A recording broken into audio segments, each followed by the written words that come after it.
दोस्तों, क्या आप जानते हैं महाभारत में ऐसी कई राजकुमारियां थीं जिनके अवैध संबंध थे।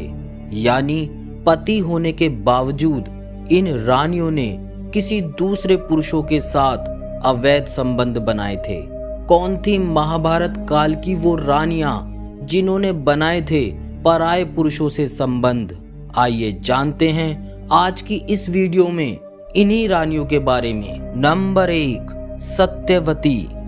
इन रानियों में सबसे पहला नाम आता है महाभारत की एक बहुत ही प्रमुख पात्र मत्स्यगंधा का, जो कि आगे चलकर सत्यवती के नाम से जानी गई।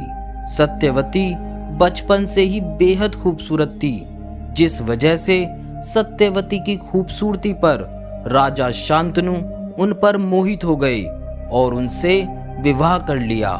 विवाह के बाद सत्यवती और शांतनु के 2 पुत्र हुए, विचित्रवीर्य और चित्रांगद। लेकिन बहुत ही कम लोग ये जानते हैं कि सत्यवती का एक तीसरा पुत्र भी था और उस पुत्र का नाम था व्यास। बता दें कि द्वापर युग में पराशर नाम के एक ऋषि यमुना पार करने के लिए नाव पर सवार हुए, लेकिन उस दिन मछुआरे की जगह उसकी पुत्री सत्यवती नाव चला रही थी। सत्यवती शुरुआत से ही देखने में बेहद आकर्षक लगती थी।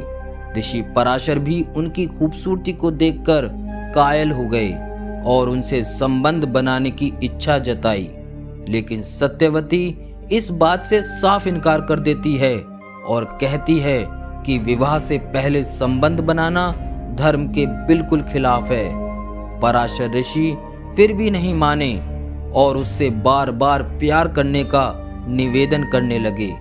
आखिरकार सत्यवती उनके साथ संबंध स्थापित करने के लिए मान जाती है, लेकिन उससे पहले सत्यवती ने ऋषि के सामने 3 शर्तें रखी। पहली शर्त ये थी कि उन्हें ऐसा करता कोई न देखे। ऐसे में तुरंत ही पराशर ऋषि ने उस जगह को एक सुनसान द्वीप में परिवर्तित कर दिया, जहां पर कोई भी नहीं था। दूसरी शर्त ये थी कि उनका कुंवारापन कभी किसी भी हाल में भंग नहीं होना चाहिए, जिस पर ऋषि पराशर ने उन्हें वरदान दिया कि संतान के जन्म के बाद उनका कुंवारापन दोबारा पहले जैसा हो जाएगा।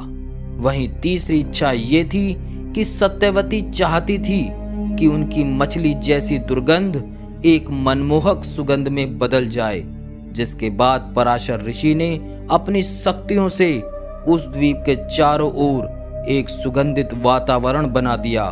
सभी शर्तों को पूरा होने के बाद सत्यवती और ऋषि पराशर ने नाव में ही संबंध बनाए, जिसके कुछ महीनों बाद सत्यवती को एक पुत्र की प्राप्ति हुई, जिसका नाम कृष्णद्वैपायन रखा गया, जो आगे चलकर महर्षि वेदव्यास के नाम से विख्यात हुए।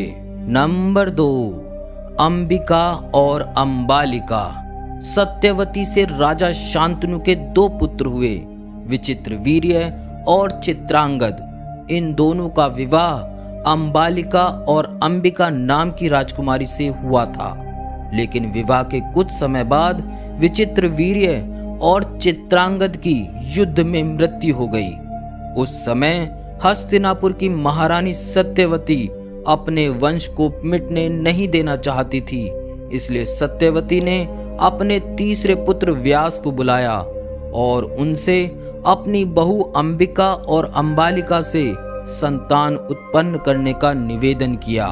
सबसे पहले सत्यवती ने बड़ी रानी अंबिका को वेदव्यास के पास भेजा, पर अंबिका उनके भेष से इतना डर जाती है कि वो अपने नेत्र बंद कर देती है, जबकि छोटी रानी अंबालिका वेदव्यास को देखकर सहम उठी, जिसके बाद वेदव्यास वापस लौटकर अपनी मां सत्यवती को बताते हैं, माता अंबिका को बेहद तेजस्वी पुत्र होगा, मगर नेत्र बंद होने के कारण वो अंधा होगा। वहीं अंबालिका के गर्भ से रोग से ग्रसित पुत्र होगा। ये सब सुनने के बाद माता सत्यवती ने बड़ी रानी अंबिका को दोबारा वेद व्यास के पास भेजा, लेकिन इस बार बड़ी रानी ने खुद न जाकर अपनी दासी को भेज दिया। दासी बिना किसी संकोच के व्यास के सामने से गुजरी, जिसके बाद व्यास ने अपनी माता सत्यवती को आकर बताया कि इस दासी के गर्भ से एक यजमान पुत्र का जन्म होगा, जिसका नाम विदुर रखा जाएगा। वहीं अंबिका से धृतराष्ट्र और अंबालिका से राजा पांडु का जन्म हुआ। नंबर 3, कुंती। अब बात करते हैं महाराज पांडु की पत्नी कुंती की। जब कुंती कुंवारी थी तब उनके यहाँ एक दुर्वासा ऋषि आए। कुंती ने दुर्वासा ऋषि की खूब सेवा की थी और उनकी सेवा से प्रसन्न होकर दुर्वासा ऋषि ने कुंती को एक पुत्र मंत्र दिया था और ये कहा था कि वो इस मंत्र की सहायता से जब चाहें किसी भी देवता का आह्वान करके उनके अंश की प्राप्ति कर सकती हैं। ऐसे में दुर्वासा ऋषि के जाने के बाद राजकुमारी कुंती ने एक दिन मंत्र को परखने के लिए सूर्य देव का स्मरण किया, जिससे महारथी कर्ण का जन्म हुआ।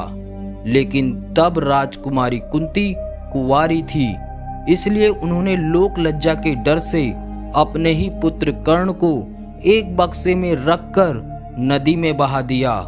आगे चलकर कुंती की शादी महाराज पांडु से होती है। शादी के बाद जब कुंती को ये पता चलता है कि एक ऋषि के श्राप के कारण उनके पति महाराज पांडु को संतान नहीं हो सकती, जिसके बाद कुंती ने महाराज पांडु की आज्ञा से दुर्वासा ऋषि द्वारा दिए गए मंत्र की सहायता से पवन देव और इंद्रदेव से गर्भ धारण किया, जिनसे उनके 3 पुत्र हुए, जो आगे चलकर युधिष्ठिर, भीम और अर्जुन कहलाए।